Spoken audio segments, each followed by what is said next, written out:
ഒരു ചിത്രശലഭത്തെ സംബന്ധിച്ചിടത്തോളം അതിൻ്റെ ഈസ്റ്റർ എന്ന് പറയുന്നത് അതിൻ്റെ 4th സ്റ്റേജിൻ്റെ തുടക്കമാണ്. മുട്ടയിൽ നിന്ന്, പുഴുവിൽ നിന്ന്, പ്യൂപ്പയിൽ നിന്ന് വർണ്ണച്ചിറകുകൾ കൊണ്ട് അത് പറന്നു തുടങ്ങുന്നൊരു ദിവസമുണ്ട്. അതിൻ്റെ സ്വപ്ന നിമിഷമാണത്. ആ ബട്ടർഫ്ലൈ ആദ്യമായി ചിറക് ചലിപ്പിക്കുന്ന ദിവസം അതിൻ്റെ ഈസ്റ്ററാണ്, ഉയർപ്പാണ്. ആ സമയത്ത് ആ ശലഭത്തോട് തന്നെ പറയുന്ന ഒരു വരി ഇങ്ങനെയായിരിക്കണം: yesterdays I have lot of irritations, but today I have a great insulation. ആദ്യമായി വർണ്ണച്ചിറകുകൾ ചലിപ്പിച്ചിട്ട് പറന്നു തുടങ്ങുന്ന നിമിഷം ഒരു ശലഭത്തിൻ്റെ ആത്മഭാഷണം ഇങ്ങനെയായിരിക്കണം: yesterdays I have lot of irritations. ഒരു കൊക്കൂണിനകത്ത് അടയിരുന്നപ്പോൾ എല്ലാ വെളിച്ചത്തെയും പണയം വെച്ചിട്ട് ഞാൻ ഇരുട്ടിൽ ചേക്കേറിയിരുന്ന ഇന്നലത്തെ പുഴുവായിരുന്ന പ്യൂപ്പയായിരുന്ന അവസ്ഥയിൽ എനിക്കൊത്തിരി ഇറിറ്റേഷൻസ് ഉണ്ടായിരുന്നു, അസ്വസ്ഥതകൾ. പക്ഷെ ഇന്ന് I have a great insulation. നോമ്പൊരു അല്പം ഇറിറ്റേഷൻ്റെ കാലമാണ്. എന്നാൽ ഓരോ ഈസ്റ്ററിലും ഒരു റിയർ വ്യൂ മിറർ അങ്ങനെ നോക്കി പറയാൻ പറ്റും, ഇതൊരു ഇൻസുലേഷനാണ്. ഈ ഇറിറ്റേഷന് ശേഷമുള്ള ഒരു ഇൻസുലേഷനാണ്. നമുക്കിന്ന് ഏറ്റവും കൂടുതൽ പ്രയാസമുള്ള, പറയാൻ ബുദ്ധിമുട്ടുള്ള 2 വാക്ക്, ഒന്ന് നോ എന്നൊരു വാക്കാണല്ലോ. അത് വലിയ പാടാണ്. എന്തിനോടാണ് നമ്മൾ നോ പറയാൻ പറ്റുക? രണ്ടാമത്തിന് എനഫ് എന്നുള്ള വാക്കാണ്. ഇതെനിക്ക് ധാരാളം എന്നൊന്നും പറയാൻ പറ്റില്ല. കൺസ്യൂമറിസവും കൊമേഴ്സ്യലിസവും ഒക്കെ നമ്മുടെ സിരകളിൽ ലഹരിയായി പൊന്തുമ്പോൾ ഈ എനഫ് എന്നൊന്നും പറയാൻ പറ്റുന്നില്ല എനിക്ക്. നോ എന്നും പറയാൻ പറ്റില്ല. ഈ നോ എന്ന് പറയുമ്പോൾ ഒരു ഇറിറ്റേഷൻ തോന്നുന്നുണ്ട്. ഇത് മതി എന്ന് വെക്കുമ്പോൾ അസ്വസ്ഥത ഉള്ളിലുണ്ട്. പക്ഷെ ശലഭത്തിൻ്റെ ആത്മഭാഷണം ഈ പകലിൻ്റെ നമ്മുടെ ഈ ധ്യാനത്തിലേക്ക് കയറുമ്പോഴുള്ള ആദ്യത്തെ ഒരു വെട്ടമുള്ള വിചാരമായി എൻ്റെ കേൾവിക്കാരുടെ മനസ്സിലിടണം. നമുക്ക് വിഷയത്തിലേക്ക് പോകാം. നിങ്ങൾ എന്നെ ശ്രദ്ധിക്കുമല്ലോ. നമ്മളെല്ലാ ദിവസവും പ്രാർത്ഥിക്കുന്ന ഒരു പ്രാർത്ഥനയുണ്ട്. മോറാൻ യേശു മശീഹ പറയൂ: നിന്റെ കരുണയുടെ വാതിൽ ഞങ്ങളുടെ മുഖങ്ങൾക്ക് നേരെ. മനുഷ്യൻ്റെ മുഖം ദൈവത്തിൻ്റെ മുഖത്തോട് തിരിഞ്ഞിരിക്കുന്നു എന്നുള്ളതിൻ്റെ ഒരു പേരല്ലേ നമ്മുടെ സ്പിരിച്വാലിറ്റി? ദൈവമുഖത്തേക്ക്, അല്ലെങ്കിൽ ദൈവമുഖം വിശുദ്ധ വചനത്തിലും ഒത്തിരി ഉണ്ടല്ലോ. അവങ്കലേക്ക് നോക്കിയവർ പ്രകാശിതരായി. അവരുടെ മുഖം, നമ്മൾ എത്ര തവണയാണ് പ്രാർത്ഥിക്കുന്നത്, നിന്റെ മുഖം എനിക്ക് മറയ്ക്കരുതേ. മുഖം, തിരുമുഖം, ആ കണ്ണുകൾ, ആ നോട്ടം, ദൈവമേ അങ്ങനെയൊന്ന് നോക്കണമേ. നമ്മളിന്ന് പകൽ ധ്യാനിക്കുന്നത് സുവിശേഷങ്ങളിൽ നിന്ന്. ഈ നോമ്പ് കാലമായതുകൊണ്ടാണ് ഞാൻ ഇങ്ങനെ ഒരു വിഷയം എടുക്കുന്നത്. ക്രിസ്തുവിൻ്റെ 3 നോട്ടങ്ങളെക്കുറിച്ചാണ്. ആർദ്രമായൊരു നോട്ടത്തിൻ്റെ പേരാണ് കരുണ. ധൂർത്തപുത്രൻ ഒരു നിർബന്ധിത നോമ്പിലേക്ക് വീഴുന്നുണ്ട്. പന്നിക്ക് കിട്ടുന്ന തവിട് പോലും കിട്ടുന്നില്ല എന്നൊരു അവസ്ഥയിൽ വരുമ്പോൾ അയാൾ വീഴുന്നത് ഒരു നിർബന്ധിത നോമ്പിലേക്കാണ്. ആ നിർബന്ധിത നോമ്പിലാണ് അപ്പൻ്റെ വീട്ടിലേക്ക് നോക്കിയത്. അപ്പൻ്റെ വീട്ടിലേക്ക് നോക്കിക്കൊണ്ടിരിക്കുന്നതിൻ്റെ പേരാണ് നോമ്പ്. അകലങ്ങളിലെ അപ്പൻ എനിക്ക് മതിയായവൻ എന്നുള്ള തിരിച്ചറിവിൻ്റെ പേരാണ് ശരിക്കുമുള്ള നോമ്പ്. അകലങ്ങളിലെ അപ്പൻ എനിക്ക് മതിയായവൻ. ഇന്ന് നമ്മൾ ചിന്തിക്കുന്നത് നമ്മുടെ കർത്താവിൻ്റെ ഒരു 3 നോട്ടത്തെക്കുറിച്ചാണ്. നിങ്ങൾക്ക് വളരെ പരിചയമുള്ളതാണ്. ഒട്ടും പുതുമയുള്ളൊരു വേദഭാഗമോ ഒന്ന് കേൾക്കാൻ അല്ലെങ്കിൽ കേട്ടിട്ടില്ലാത്ത ഒന്നല്ല. നമ്മൾ 1000 തവണ നമ്മുടെ ബോധമണ്ഡലങ്ങളെ പ്രഹരിച്ചിട്ടുള്ള, ചുമ്മാ വായിച്ചിട്ടുള്ള ഒരു വേദഭാഗമാണ്. അത് വളരെ നിശ്ചയമുണ്ട് ഇവിടെ ഇരിക്കുന്ന പ്രിയപ്പെട്ട ഭക്തജനത്തിന് എന്ന് ഞാൻ അതീവ ഗൗരവത്തോടെ വിശ്വസിക്കുകയാണ്. ഒന്നാമത്തേത്, നമുക്ക് വളരെ പെട്ടെന്ന് ഈ സമയത്തെ ക്രമീകരിക്കേണ്ടതുണ്ട്.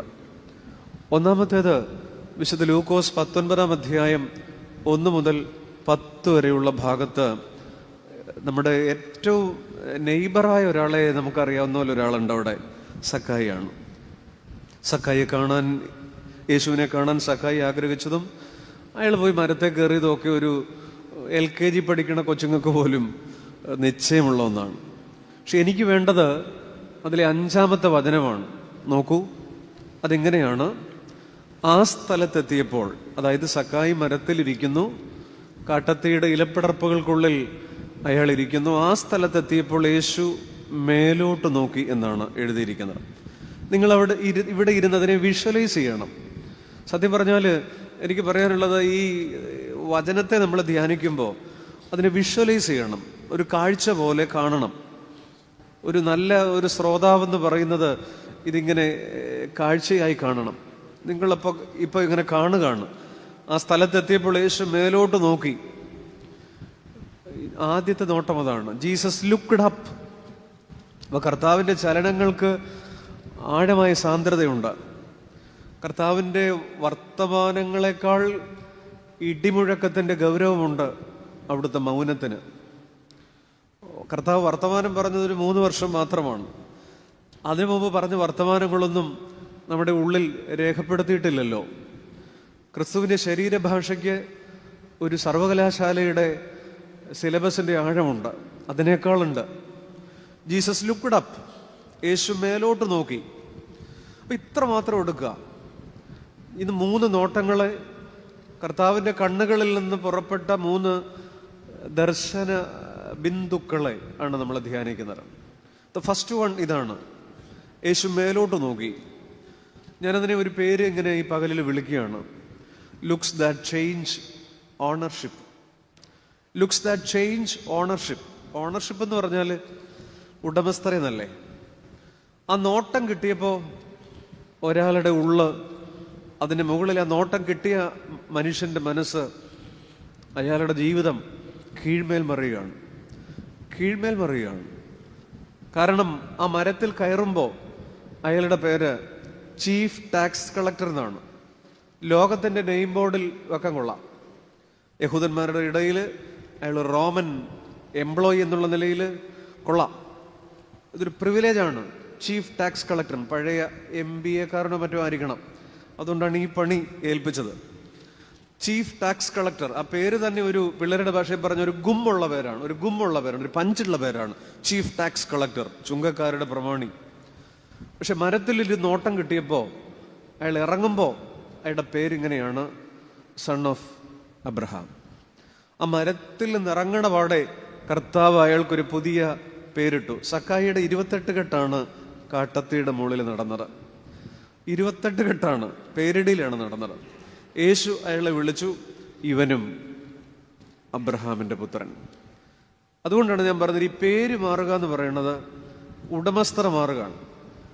ഈ സ്ത്രീകൾക്കറിയാമല്ലോ, ആധാറിലൊന്നും മാറുന്നില്ലെങ്കിലും കല്യാണം കഴിയുമ്പോൾ നമ്മുടെ പേരിൻ്റെ പകുതി അപ്പനങ്ങോട്ട് മാറിയിട്ട് കെട്ടിയോൻ്റെ പേരിങ്ങനെ ചേർത്ത് വയ്ക്കും. ഇപ്പം അങ്ങനെയൊന്നും വയ്ക്കുമെന്ന് എനിക്കറിയില്ല.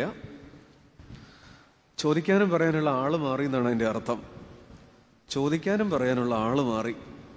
സത്യത്തിൽ സക്കായിക്ക് ചോദിക്കാനും പറയാനുള്ള ആള് മാറി.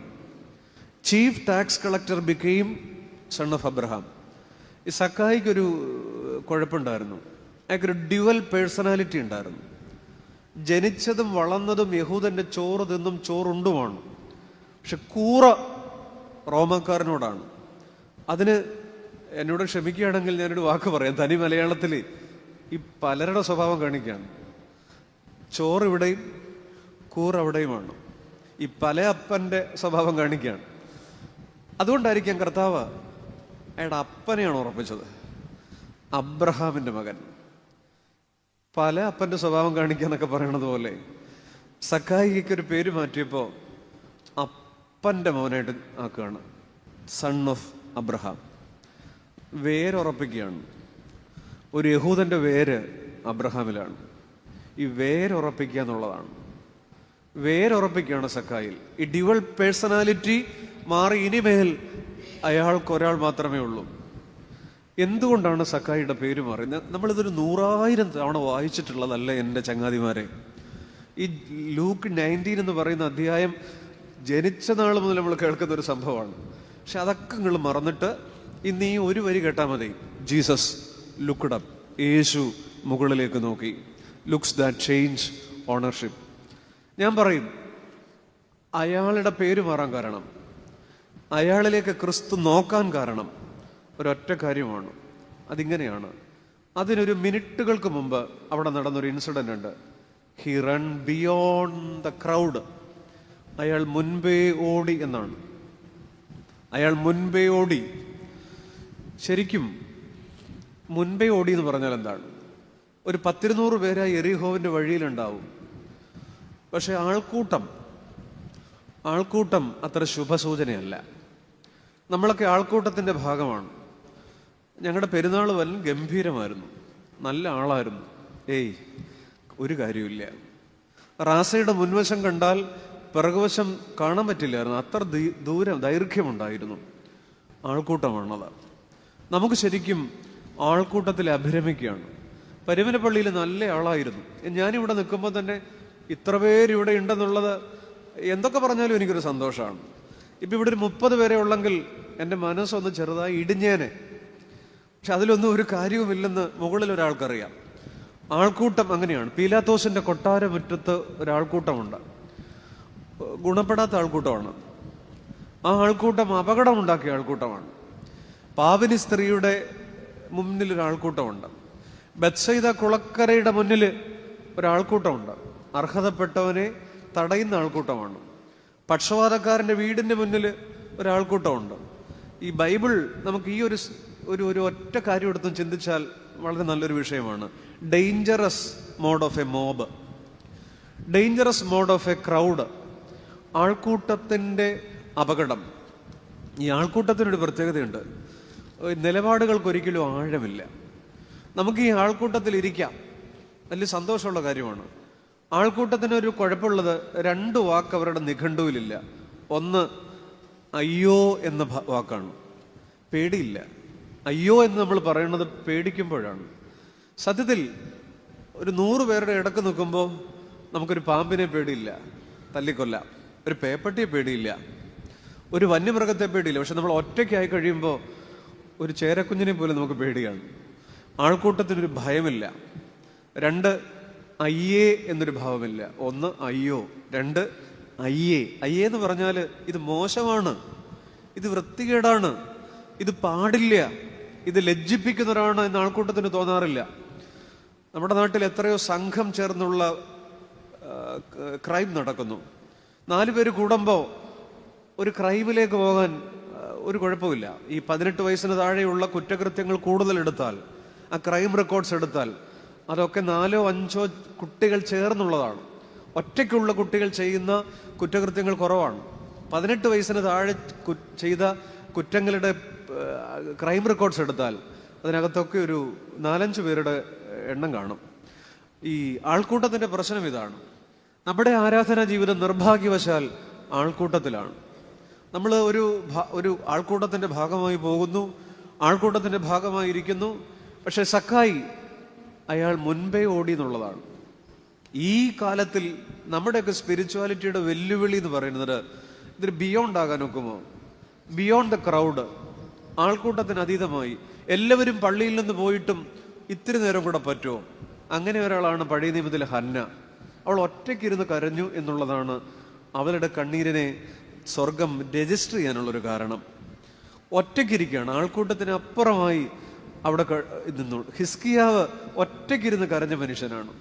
അവിടെയാണ് സ്വർഗം ഹിസ്കിയാവിൻ്റെ കണ്ണീര് യെശയ്യാവ് 38 സ്വർഗം രജിസ്റ്റർ ചെയ്യുന്നതിൻ്റെ കാരണം അതാണ്. നമ്മൾ ഈ ഓരോ ഇടവക ആരാധനയും ചോദിക്കുന്നുണ്ട്. 10 മണിക്ക് കൈമുത്തി കഴിയും, 10:30 കഴിയും. പക്ഷെ 10:30 ഈ ക്രൗഡൊക്കെ ഒഴിഞ്ഞു പോയാൽ ഇത്തിരി നേരം കൂടെ പറ്റുമോ?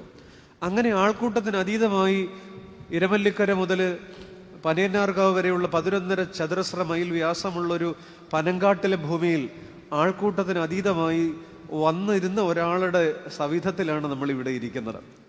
ആൾക്കൂട്ടത്തിൽ അത്ര താല്പര്യമില്ലാഞ്ഞിട്ടാണ് ഒരു കേവ് വള്ളത്തിൽ വെട്ടിക്കലിൽ നിന്ന് തെക്കോട്ട് പോരുന്നത്. അത് ഈ പകലിൻ്റെ ഒരു പാഠമാണ്. നോമ്പ് ബിയോണ്ട് ദ ക്രൗഡാണ്, ബിയോണ്ട് ദ മോബാണ്. ഈ ജനത്തിന് അതീതമാകാൻ മുൻപേ ഓടി ആ 2 വരി മാത്രമേ ഈ പകലിൽ എന്നെ തൊടുന്നുള്ളൂ. ഈ കഥയല്ല, ഈ സംഭവത്തിൽ മുൻപേ ഓടിയവന്റെ മേൽ ക്രിസ്തുവിന്റെ നോട്ടമുണ്ട്. യേശു അവനെ നോക്കി. Jesus looked up. ആരവങ്ങൾക്കിടയിൽ ജെറുസലേമിനെ നോക്കി കർത്താവ് കരഞ്ഞതേ ഉള്ളൂ. ഓശാന ദിവസം ആളുകൾ എന്ത് ജയ് വിളിച്ച ദിവസമാണ്, സിന്ധവത് വിളിച്ച ദിവസമാണ്. അവർ കർത്താവിന് വേണ്ടി കൊടുത്ത സമർപ്പണങ്ങൾ അവരുടെ വസ്ത്രമാണ്. വസ്ത്രം വഴിയിൽ വിരിച്ചു. വസ്ത്രം എന്ന് പറയുന്നത് പണയവസ്തുവാണ്. അവരെ പണയം വയ്ക്കുകയാണ് അവര്. പക്ഷെ അതൊക്കെ ചെയ്തിട്ടും കർത്താവ് കരയുകയാണ്. ഹോശാനയിലാണ് ക്രിസ്തുവിന്റെ ജീവിതത്തിൽ ഏറ്റവും സമ്പന്നമായ ഒരു ആൾക്കൂട്ടത്തെ കർത്താവ് കൈകാര്യം ചെയ്യുന്നത്. പക്ഷെ അവിടെ കണ്ണുനീരാണ് ആഫ്റ്റർ എഫക്ട്. ജെറൂസലേമിനെ കണ്ട് അതിനെക്കുറിച്ച് കരഞ്ഞു. ആൾക്കൂട്ടത്തിന്റെ നിലപാടുകൾക്ക് ആഴമില്ല എന്നുള്ളതാണ്. ഇന്ന് പകല് ഒരു കാര്യം ഓർക്കുക. കാൽവറി മലയിലേക്ക് പോയവർക്ക് 2 കാര്യം കിട്ടിയിട്ടുണ്ട്. ഒന്ന് അങ്കിയാണ്, 2 ചങ്കാണ്. ഈ ക്രൂശീകരണം കഴിഞ്ഞപ്പോ ക്രിസ്തുവിന്റെ ശരീരത്തിൽ നിന്ന് ഉരിഞ്ഞെടുത്ത അങ്കി, കസവ് നൂൽ കൊണ്ട് അടിതൊട്ട് മുടി വരെ നെയ്തെടുത്ത തുന്നലില്ലാത്ത മനോഹരമായ വളരെ വർണ്ണാഭമായ ആ അങ്കി കണ്ടപ്പോ പടയാളികൾ പറഞ്ഞു, എനിക്ക് വേണം, എനിക്ക് വേണം, എനിക്ക് വേണം. തമ്മിലൊരു ചെറിയ ക്ലാഷ് ഉണ്ടാകുമ്പോഴാണ് ഏത് സാധനത്തിന് വേണ്ടി ടോസ് ഇടുക. അപ്പോഴാണ് ചിട്ടിയിട്ടത്. തിളക്കമുള്ളത് ആഗ്രഹിച്ചവൻ ടോസ് കിട്ടിയ പാടെ അങ്കിയും കൊണ്ട് വീട്ടിൽ പോയി. എന്നാൽ അത് കഴിഞ്ഞിട്ട് ഒരിത്തിരി നേരം കഴിയുമ്പോൾ ആ തമ്പുരാന്റെ വിലാവിൽ നിന്നൊഴുകിയ രക്തത്തെ, ജലത്തെ കണ്ടിട്ട് യോഹന്നാൻ പറഞ്ഞു, ജലത്താലും രക്തത്താലും വന്നവൻ ഇവൻ തന്നെ. സുവിശേഷത്തിലല്ല, യോഹന്നാന്റെ ലേഖനത്തിലാണ് പിന്നീട് അദ്ദേഹം ഓർത്തത് എഴുതുന്നത്. ജലത്താൽ മാത്രമല്ല, ജലത്താലും രക്തത്താലും തന്നെ. സുവിശേഷത്തിൽ അദ്ദേഹം എഴുതുന്നത് ഇങ്ങനെയാണ്, അവന്റെ വിലാവിൽ നിന്ന് രക്തവും വെള്ളവും പുറപ്പെട്ടു. ചങ്ക് കുർബാനയാണ്, ചങ്ക് മാമോദീസയാണ്, the depth of the sacraments. അങ്കി വേണ്ടവർക്ക് അതും കൊണ്ടുപോകാം. പരിമലയിൽ വന്നിട്ട് നമുക്ക് അങ്കി കൊണ്ടുപോകാം. പദയാത്രയുടെ ഭാഗമായി, പെരുന്നാളിന്റെ ഭാഗമായി, ആൾക്കൂട്ടത്തിന്റെ ഭാഗമായി ഓരോ പെരുന്നാളിൽ നമുക്ക് വരാം. വന്നിട്ട് വന്നു എന്നുള്ള സംതൃപ്തിയോടെ എനിക്ക് വരാൻ പറ്റി, ഇത്ര ദൂരം നടക്കാൻ പറ്റി, ഇവിടെ വന്നൊക്കെ ഒന്ന് കൂടാൻ പറ്റി, എന്നെ ആളായിരുന്നെന്നറിയാമോ. ഈ അങ്കിയും തിളക്കമുള്ളതൊക്കെ കൊണ്ടുപോകാം. പക്ഷെ തിളക്കമുള്ളതിനൊന്നും ഗ്യാരണ്ടി ഇല്ല. കൊല്ലം സുപ്രീമിന്റെ ഗ്യാരണ്ടിയേ ഉള്ളൂ. അത് 1 ഗ്രാം തങ്കത്തിൽ പൊതിഞ്ഞതാണ്. ഒരുപാട് നാള് കൊള്ളില്ല. തിളക്കമുള്ളതിനൊന്നും ഗ്യാരണ്ടി ഇല്ല. പക്ഷെ ചങ്ക് കൊണ്ടുപോകാം. അപ്രേം പിതാവ് എഴുതുന്നുണ്ട്, ഞാൻ കാൽവറിയിലേക്ക് ചെന്നു, തുറക്കപ്പെട്ട ചങ്കിലേക്ക് ഞാൻ നോക്കി. I so the paradise. ഞാൻ പറുദീസ കണ്ടു. അതാണ് ചങ്ക്. അപ്പൊ ഇന്ന് പകലില് നമ്മൾ ഇവിടെ ഇരിക്കുമ്പോൾ അങ്കിയും കൊണ്ടുപോകാം, ചങ്കും കൊണ്ടുപോകാം. That's our option. ഇതിലേത് വേണമെന്നുള്ളതാണ്. ദേ ഇങ്ങനെ വന്ന് എനിക്ക് ഇവിടെയൊക്കെ ഒന്ന് ചുറ്റിക്കറങ്ങിയിട്ട് കബറിൽ ജസ്റ്റ് ഒന്ന് കയറിയിട്ട് കട്ടിലൊന്ന് തൊട്ടുമുത്തിയിട്ട് മടങ്ങാവുന്നതേ ഉള്ളൂ.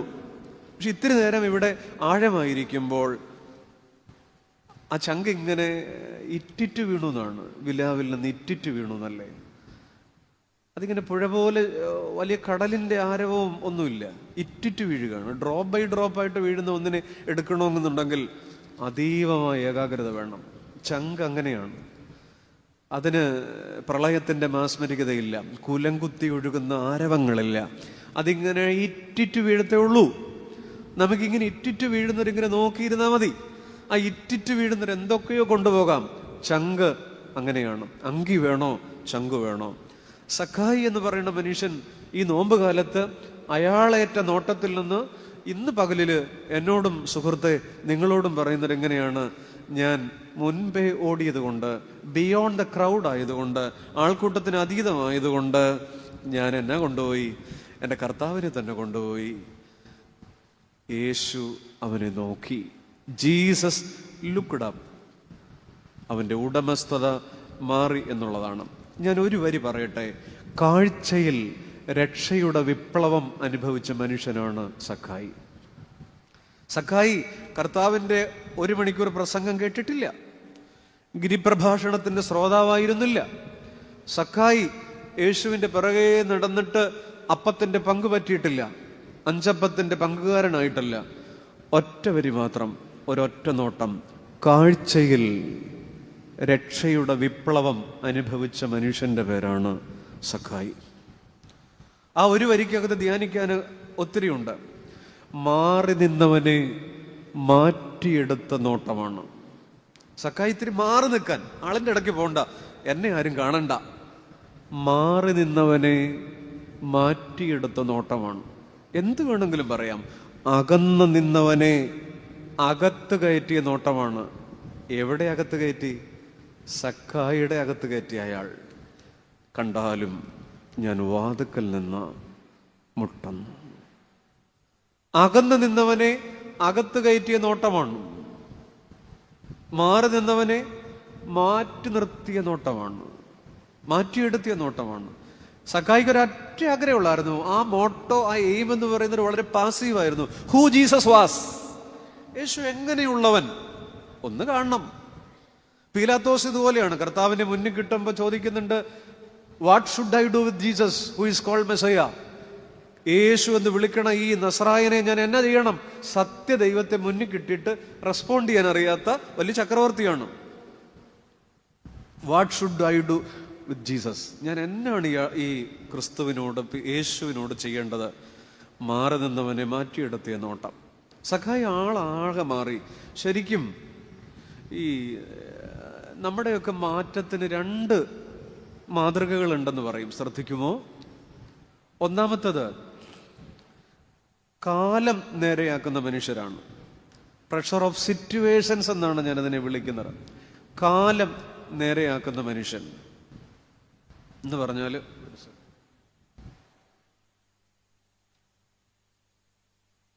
കാലം നേരെയാക്കുന്ന മനുഷ്യരെന്ന് പറഞ്ഞാൽ ധൂർത്തപുത്രൻ. അയാള് അപ്പൻ്റെ വീട്ടിൽ നിന്ന് ഇറങ്ങിയ നിമിഷം മുതൽ തൻ്റെ ജീവിതം അയാൾ കാലത്തിന് വിട്ടുകൊടുത്തു. കൂട്ടുകാർ, അപരിചിതർ, അന്യനാട്ടുകാർ. പുറത്തേക്ക് വെച്ച ആദ്യ ചുവട് മുതൽ തിരിച്ചു കയറാനുള്ള ഓപ്പർച്യൂണിറ്റി ഉണ്ടായിരുന്നു. പക്ഷെ പന്നിയുടെ അടുത്ത് വരെ അതുണ്ടായിരുന്നു. പിടിച്ചു നിൽക്കാനുള്ള അവസാനത്തെ ശ്രമവും നഷ്ടപ്പെട്ടപ്പോഴാണ് അയാള് തിരിച്ചു വന്നത്. ഇതിനെ വിളിക്കേണ്ടത് പ്രഷർ ഓഫ് സിറ്റുവേഷൻസ് എന്നാണ്. നമ്മളും ചിലപ്പോൾ അങ്ങനെ ആയ കാലത്ത് തോന്നിയതുപോലെ വയ്യാണ്ടൊക്കെ ആയി കഴിയുമ്പോൾ വേണ്ടിയിരുന്നില്ല. വാർദ്ധക്യത്തിലൊക്കെ നമ്മൾ കടന്നു പോകുമ്പോഴാണ്, കൗമാരത്തിലൊക്കെ നമ്മൾ അതിരുവിട്ട് പോയതിൻ്റെയൊക്കെ കുറ്റബോധം. ആ കിടക്കയിൽ പോലും കപ്പം കൊടുക്കേണ്ടി വരും നമുക്ക് കുറ്റബോധമായിട്ട്. 70-76 വയസ്സായി ജരാനരകൾ ബാധിച്ച് കിടക്കയിൽ കിടക്കുമ്പോൾ പോലും 18-ലും 24-ലും ഒക്കെ നമ്മൾ ആരും അറിയാതെ ചെയ്ത ചില അപരാധങ്ങൾക്ക്, ചില രഹസ്യ വഴികൾക്ക് ഇന്നും ആരും അറിയിട്ടില്ലായിരിക്കും അത്. പക്ഷെ അന്ന് കിടക്കുമ്പോൾ പോലും കപ്പം കൊടുക്കേണ്ടി വന്നേക്കാം കുറ്റബോധമായിട്ട്. വയ്യാണ്ടൊക്കെ ആയിക്കഴിയുമ്പോഴാണ് വേണ്ടിയിരുന്നില്ല എന്നൊരു തോന്നൽ, തിരികെ പോകാനൊരു ആഗ്രഹം. പക്ഷെ വൈകിപ്പോയി. Pressure of situations. ധൂർത്തപുത്രൻ തിരിച്ചു വന്നത് കാലം അയാളെ നേരെയാക്കിയതുകൊണ്ടാണ്. It takes lot of time. ഒത്തിരി സമയം എടുത്തു എന്നുള്ളതാണ്. ഇത് ഗതികേടാണ്. ചിലപ്പോൾ അത് രോഗക്കിടക്കയാവാം, ആഴമായ ദുഃഖമാവാം, മരണമാവാം. നമുക്ക് അങ്ങനെ വരാം. രണ്ടാമത്തേത് പ്രഷർ ഓഫ് സ്പിരിറ്റാണ്. ദാഹം നേരെയാക്കിയ മനുഷ്യരാണ്. ഒന്ന് കാലം നേരെയാക്കി, 2 ദാഹം. സഖായിയാണ് അതിന് ഉദാഹരണം. അയാൾക്ക് ക്രിസ്തുവിനെ കാണാൻ ഒരു ആഗ്രഹമുണ്ട്. അതിനുവേണ്ടി മരത്തെ കയറുക. ഈ വളരെ നീളം കുറഞ്ഞ ഒരാൾക്ക് മരത്തെ കയറുക എന്ന് പറയുന്നത് ഇത്തിരി ബുദ്ധിമുട്ടുള്ള കാര്യമാണ്. ആയാസപ്പെടും. വളരെ നീളം കുറഞ്ഞ ഒരാൾ ഒരു മരത്തിൽ കയറുക എന്ന് പറയുന്നത് ഇത്തിരി ബുദ്ധിമുട്ടുള്ള കാര്യമാണ്. പക്ഷെ അയാൾ അവസരം പ്രയോജനപ്പെടുത്തി. സാഹചര്യങ്ങൾ അനുകൂലമായിരിക്കെ തിരികെ എത്തി.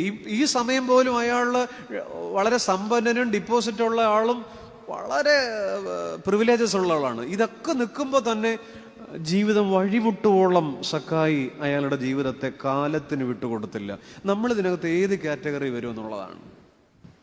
2 വരികൾ എൻ്റെ പ്രിയപ്പെട്ട കേൾവിക്കാര് മനസ്സിലിടണം. ഒന്ന് pressure of spirit, 2 pressure of situations. നമ്മൾ ഈ അവസരങ്ങളൊക്കെ നഷ്ടപ്പെടുത്തി പോണ മനുഷ്യരല്ലേ നമ്മൾ? ഗതി കെടുമ്പോഴാണോ? രണ്ടാമത്തേത് പ്രഷർ ഓഫ് സ്പിരിറ്റ് ആണ്.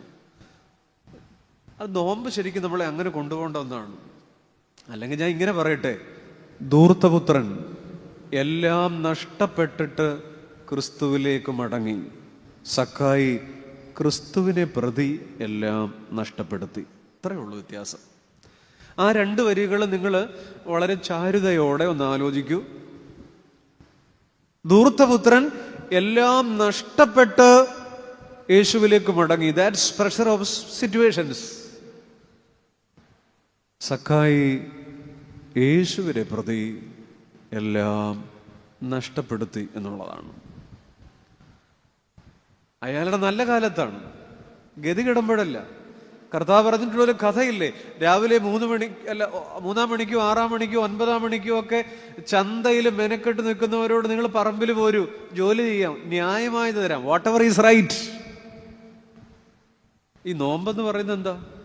ഈ ഒരു തോട്ടമാണ്. ചന്ത എന്ന് പറയുന്നാൽ എന്താണ്? അതൊരു ഐഡിൽ സ്റ്റാൻഡിങ്ങിനുള്ള സ്ഥലമാണ്. എല്ലാ കാമനകളുടെയും മോഹങ്ങളുടെയും അതിരില്ലാത്ത ആഗ്രഹങ്ങളുടെയും ഇടമാണ് ചന്ത. നമ്മൾ 3-ആം മണിയിലൊക്കെ മെനക്കെട്ട് നിൽക്കും. 3-ആം മണി എന്ന് പറയുന്നത് കൗമാരമാണ്. അങ്ങനെ കൂട്ടിക്കോ, ഒരു 10 വയസ്സ് 15 വയസ്സൊക്കെ നമ്മൾ അത്രേ ഉള്ളൂ. അല്ല 20 വയസ്സ്, ആ പ്രായത്തിലൊക്കെ അത് ശരിക്കും പറഞ്ഞാൽ അതൊരു മാർക്കറ്റിന്റെ പ്രായമാണ്, ചന്തയുടെ പ്രായമാണ്. നമ്മുടെ ചിന്തകളെ ഒന്നും, ചന്തയുടെ ഓപ്പോസിറ്റ് ചിന്ത എന്നുള്ളതാണ്. നമുക്ക് പിടിച്ചു കെട്ടാൻ പറ്റത്തില്ല. നമ്മളിങ്ങനെ ഒരു ബാച്ചിലർ ലൈഫ് ആഘോഷിക്കും. എന്നാൽ ഈ 6-ആം മണി എന്ന് പറയുന്നത് ഒരു ഉച്ചയ്ക്ക് 12 മണിയാണ്. അത് മധ്യവയസ്സാണ്. ആ കർത്താവ് പറഞ്ഞ മത്തായി 20-ൽ 20-ലല്ല 21-ലോ 20-ലോ നിങ്ങൾ ഈ 6-ആം മണിയിലും എന്താ ഈ ചന്തയിൽ മെനക്കെട്ട് നിൽക്കണേ? അപ്പൊ 6-ആം മണി എന്ന് പറഞ്ഞാൽ ഒരു ഉച്ച 12 മണിയാണെങ്കിൽ ഇവിടെ ഇരിക്കുന്നവർ കേൾക്കുക, നമ്മുടെ ഒരു 45 വയസ്സ് 40 വയസ്സ് 50 വയസ്സല്ലേ, ജീവിതത്തിന്റെ മധ്യാഹ്നം അല്ലേ? ഇത് ഈ കുറച്ച് ചന്തയൊക്കെ വിടേണ്ട കാലമായില്ലേ? കുറച്ച് മോഹങ്ങളെയൊക്കെ മാറ്റിവെക്കാൻ കുറച്ചുകൂടെ ഒന്ന് ജീവിതത്തെ ഒരുക്കിയെടുക്കേണ്ട കാലമല്ലേ? പക്ഷെ ഇപ്പോഴും നമ്മൾ ഐഡിൽ സ്റ്റാൻഡിങ് ആണ്, നമ്മളിങ്ങനെ അലസകവനാണ്.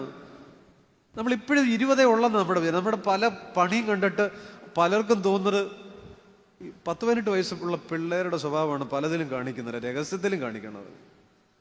പക്ഷെ ആ കഥയിൽ കർത്താവ് പറയുന്നുണ്ട് 9-ആം മണിയിലും മെനക്കെട്ട് നിൽക്കുന്നവരുണ്ട്. 9-ആം മണി എന്ന് പറഞ്ഞാൽ ഉച്ചക്ക് കഴിഞ്ഞ് 3 മണി കഴിയും. അല്ല, നമ്മുടെ ഒരു 70-65 വയസ്സാണെന്ന് കൂട്ടിക്കോളൂ. ചില മനുഷ്യരങ്ങനെയാണ്.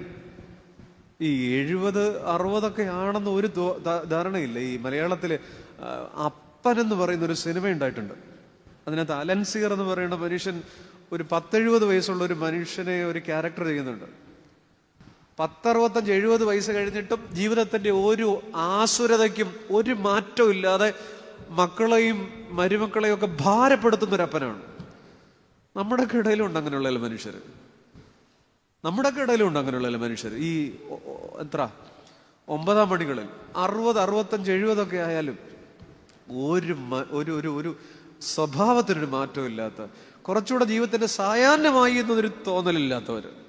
അപ്പൊ ഈ 3-ആം മണിയിലും 6-ആം മണിയിലും 9-ആം മണിയിലും ഒക്കെ മെനക്കെട്ട് നിൽക്കുന്നവർ ഈ നോമ്പ് കാലത്ത് നമ്മളാണ് വിളിക്കുകയാണ്, why are you idle stand here? നിങ്ങൾ എന്തിനെങ്കിലും മെനക്കെട്ട് നിൽക്കുന്നത്? തുടങ്ങിയിട്ടൊരു 5 ദിവസമായിട്ടില്ലേ? പോരി തോട്ടത്തിലേക്ക്. വാട്ട് എവർ ഈസ് റൈറ്റ്, ന്യായമായത് തരാം. ഈ ന്യായമായത് തരാമെന്നുള്ളൊരു ഒറ്റ വാക്കിനകത്ത് നമ്മുടെ എല്ലാ ഗണിതവും പണയം വെക്കണം. അപ്പൊ നമ്മൾ ഈ കവറിങ്കൽ വരുന്നവരും ഈ പള്ളിയിൽ നിന്ന് പ്രാർത്ഥിക്കുന്നവരൊക്കെ ഞാനും നിങ്ങളും എല്ലാം നമ്മുടെ ഒത്തിരി കണക്കിലാണ്, തലയുടെ കണക്കിലാണ്. അപ്പൊ ന്യായമായത് തരാമെന്നൊരു ഒറ്റ വാക്ക് ഈ പുസ്തകത്തിനകത്തുണ്ടെങ്കിൽ ബാക്കി എല്ലാ ഗണിതങ്ങളും നമ്മൾ പണയം വെച്ചേക്കുക. ന്യായമായത് തരാം, മെനക്കെട്ട് നിൽക്കാതിരിക്കുക. ഈ തോട്ടത്തിലേക്ക് വിളിക്കുകയാണ്. This is A great lent. ഇതൊരു വലിയ നോമ്പാണ്. ഈ തോട്ടത്തിലേക്കൊന്ന് ഇറങ്ങ. നീ നിന്റെ 3-ആം മണിയല്ലേ, 10-20 വയസ്സ്. നിന്റെ 6-ആം മണിയല്ലേ, 10-15 വയസ്സ് കഴിഞ്ഞില്ലേ? 9-ആം മണിയെങ്കിലും ആയില്ലേ? 10-65 വയസ്സ് കഴിഞ്ഞിട്ടും പറ്റത്തില്ലേ? Why are you idle stand here? എന്തിനാ ഇങ്ങനെ മെനക്കെട്ട് നിൽക്കുന്നത്? ന്യായമായത് തരാം. വാട്ട് എവർ ഈസ് റൈറ്റ്, ഒറ്റ വാക്ക് മതി കേട്ടോ ഇന്ന് മടങ്ങിപ്പോവാൻ. ഒറ്റ വാക്ക് മതി.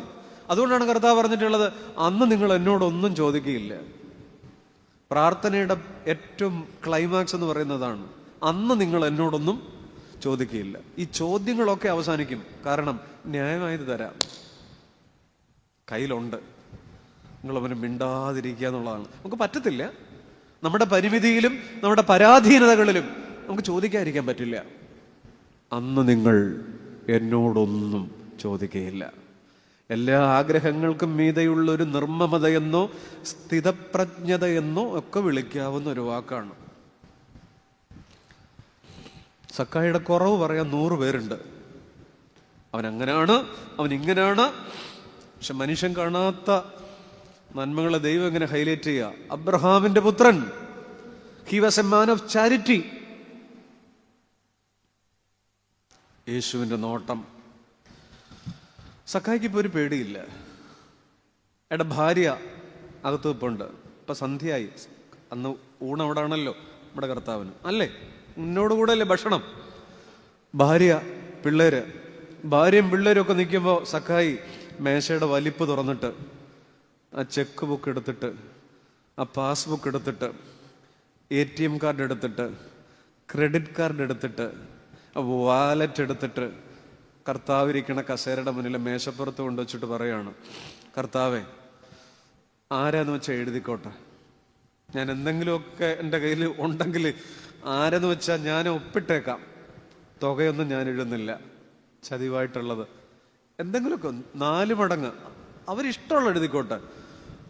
ആ ഭാര്യ അവിടെ നിന്ന് പല്ലിറുമ്മി കാണും. മക്കൾ ഇടിവെട്ടിയതുപോലെ ഇരുന്ന് കാണും. സക്കായിക്കൊരു പേടിയില്ല. ഈ 2 അവസ്ഥയിലാണ് മനുഷ്യന് ഭയമില്ലാത്തത്. ഒന്നാമത്തത്, ഭ്രാന്തന് ഭയമില്ല. 2, ഭക്തന് ഭയമില്ല. ഭ്രാന്തന് ഭയമില്ലാത്തത്, ഭ്രമബോധമുള്ളവനാരോ അവനാണ് ഭ്രാന്തൻ. ഭ്രമം, മുന്നിൽ എന്താണ്, ചൂടുവെള്ളമാണോ തണുത്തുവെള്ളമാണോ അറിയില്ല. ഇതാണ് ഭ്രമബോധം. ഭ്രാന്തന് പേടിയില്ല, ഒരു പേടിയില്ല. ഭക്തൻ, ബ്രഹ്മബോധമുള്ളവനാരോ അവനാണ് ഭക്തൻ. ബ്രഹ്മം എന്ന് പറഞ്ഞാൽ 100% ദൈവം. നമുക്ക് 100 അല്ലേ? നമ്മളിപ്പോൾ ഒരു കടിക്കണ പട്ടി ചാടി വന്നാൽ നമ്മളിപ്പോൾ ഇതൊക്കെ ഇട്ടിട്ട് ധ്യാനമൊക്കെ ഇട്ടിട്ട് ഓടത്തേ ഉള്ളൂ, ഞാനും നിങ്ങളും. നമുക്ക് പേടിയുണ്ട്. സത്യം പറഞ്ഞാൽ നമുക്ക് നല്ല പേടിയുണ്ട്, നല്ല പേടിയുണ്ട്. പക്ഷെ തികഞ്ഞ ഭക്തിയിൽ പേടിയില്ലെന്നുള്ളതാണ്. എന്നവിടെ എത്താമൊക്കൊന്നും നമുക്കറിയില്ല. നമ്മുടെ അപ്പൻ എത്തിയിട്ടുണ്ട്, തോമസ് സ്ലീഹ. അവനോടുകൂടെ മരിക്കേണ്ടതിന് നാമം പോകാം. ഇത് പേടിയില്ലാത്ത അവസ്ഥയാണ്, ഫിയർലെസ് ആറ്റിറ്റ്യൂഡാണ്. ഇത് ബ്രഹ്മബോധമാണ്. സഹദേന്മാർക്കും പരിശുദ്ധന്മാർക്കും നമ്മുടെ പുണ്യാളനും നമ്മുടെ പരിശുദ്ധനും ആ പേടിയില്ലായിരുന്നു. അവര് ഭയത്തിന് മീതെയുള്ള ഒരു അവസ്ഥയിലേക്ക് എത്തി, അല്ലേ? പക്ഷെ ഭ്രാന്തനും പേടിയില്ല. നമ്മളിതിന് രണ്ടിനും ഇടയ്ക്ക് കിടക്കുക. അത്ര നോർമൽ അല്ലെങ്കിലും നമുക്ക് ഭ്രാന്തൊന്നുമില്ല. ഈ ഇരിക്കുന്ന ആരും നോർമലല്ല, ഞാനും നോർമലല്ല. ഒരു പഠനം പറയുന്നത് ഈ നല്ലൊരു ശതമാനം ആളുകൾക്കും ഒരു ശകല സ്കിസോഫ്രീനിയൊക്കെ ഉണ്ടെന്നാണ്. അതിൻ്റെ ഏത് വകഭേദമാണെന്നുള്ളതേ ഉള്ളൂ. നമ്മൾ അത്ര നോർമലൊന്നുമല്ല. ഇവിടെ ഇരിക്കുമ്പോൾ തലയെ തുണിയിട്ട് നോർമലാണെന്നൊക്കെ തോന്നുന്നുള്ളതേ ഉള്ളൂ. ചില സമയത്ത് നമ്മളെ തന്നെ നമുക്ക് തോന്നില്ലേ, ഞാൻ അത്ര നോർമലല്ല, നമ്മൾ അത്ര ഭ്രാന്തനുമല്ല, അത്ര ഭക്തനുമല്ല. ഇതിനിടയ്ക്ക് നിൽക്കുകയാണ്. ഈ പത്രോസ് അപ്പോസ്തലന് പേടി വന്നപ്പോഴെന്നറിയാം, ബോട്ടെ നിന്നപ്പോൾ പേടിയില്ല, കർത്താവിൻ്റെ അടുത്ത് ചെന്നപ്പോഴും പേടിയില്ല. Between the boat and shore, ഈ ബോട്ടിനും തമ്പുരാന്റെ കൈക്കും ഇടയ്ക്ക് നിന്നപ്പോഴാണ് അയാൾ മുങ്ങിയത്. ഈ ഇടക്ക് നിൽക്കുന്നത് വലിയ പ്രയാസമാണ്. നമ്മളിപ്പോഴും ഞെരുങ്ങാണ്. ശീതവാനുമല്ല, ഉഷ്ണവാനുമല്ല, between the boat and shore. ശീതവാനെന്ന് പറഞ്ഞാൽ ഒട്ടും ദൈവബന്ധമില്ലാത്ത ബോട്ടാണ്, പടകിൽ. അവിടേക്ക് ഇപ്പം പേടിക്കേണ്ട കാര്യമില്ല, അത് ലോകത്തിൻ്റെതാണ്. ആഴക്കടലിലെ 4-ാം യാമത്തിൽ തമ്പുരാൻ കൈ പിടിക്കുമ്പോൾ അത് ഭക്തിയുടെ അങ്ങേറ്റമാണ്. അവിടെയും പേടിക്കേണ്ട, തമ്പുരാന്റെ കൈയല്ലേ. നമ്മൾ അവിടെ എത്തിയിട്ടുമില്ല, ഇവിടുന്ന് പുറപ്പെട്ടിട്ടുണ്ട്. നോമ്പും അത് തന്നെയാണ്. വലിയ നോമ്പുണ്ടോ എന്ന് ചോദിച്ചാൽ എന്തെങ്കിലും ഒന്നും ഉണ്ടോ? ഇല്ല താനും. തീരെ നോമ്പില്ലയോ എന്ന് ചോദിച്ചാൽ എന്താ മിണ്ടാത്തറ? ഇല്ല താനും. ഞാൻ നിങ്ങളോട് 3 നോട്ടം എന്ന് പറഞ്ഞെങ്കിലും ഞാൻ ഈ പറഞ്ഞു വരുന്ന ഒരു ഇതനുസരിച്ച് 3 പ്രതീക്ഷിക്കേണ്ട. നമ്മളിങ്ങനെ പറഞ്ഞു പോവാണ്. 12 മണിയാകുമ്പോൾ നമ്മൾ നിർത്തും. നമ്മുടെ ഈ വലിയ നോമ്പും ബിറ്റ്വീൻ ദ ബോട്ട് ആൻഡ് ഷോറാണ്.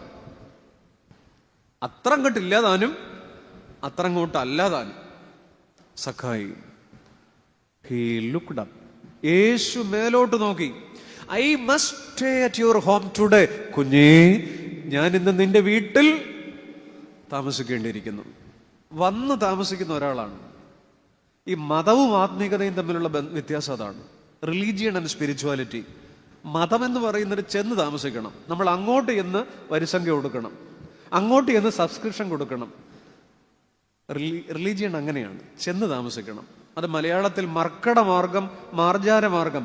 കുരങ്ങൻ ഒരു കുഞ്ഞു കുരങ്ങനെയും കൊണ്ട് മരത്തിൽ നിന്ന് അടുത്ത മരത്തിലേക്ക് ചാടുമ്പോൾ തള്ളക്കുരങ്ങൻ ഫ്രീ ആയിട്ട് ചാടത്തേ ഉള്ളൂ.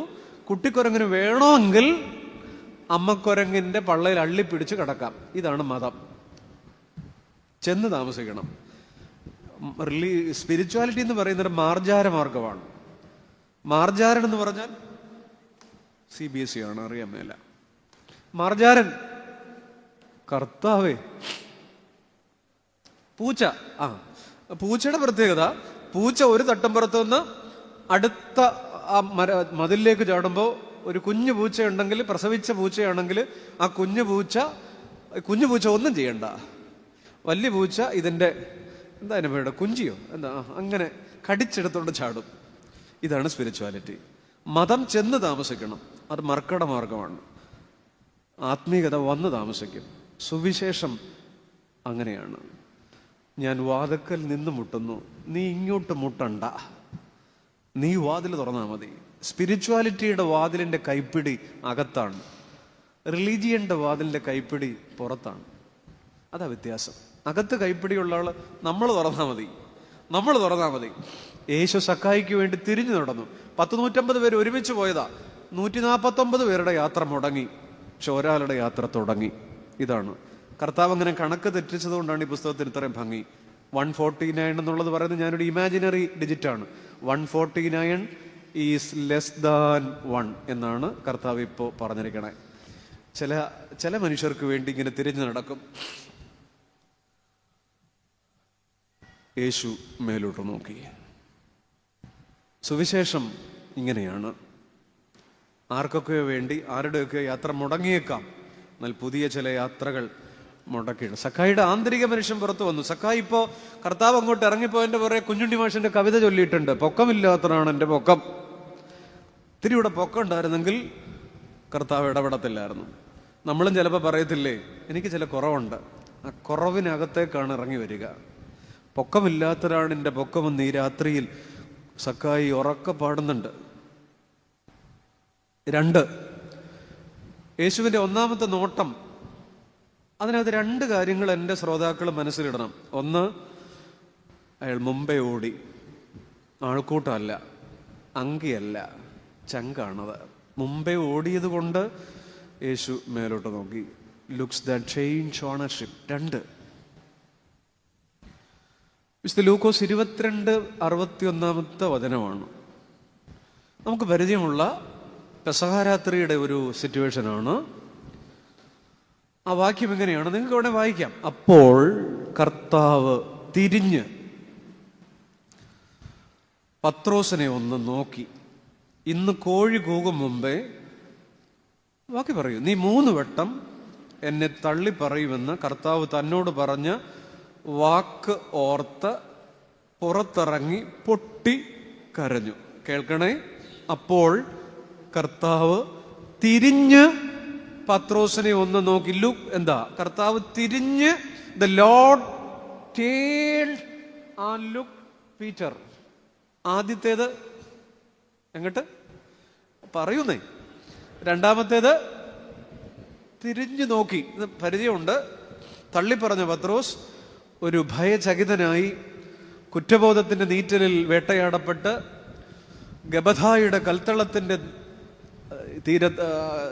വശങ്ങളിൽ ആ വലിയ കൊട്ടാരമുറ്റത്തിന്റെ മതിലിനോട് ചേർന്ന് ഓരം പറ്റി കുറ്റബോധത്തിന്റെ നീറ്റലിൽ നടന്നു നീങ്ങവേ, അകലം വിട്ട് നടന്നു നീങ്ങവേ, യേശു തിരിഞ്ഞ് പത്രോസിനെ ഒന്ന് നോക്കി.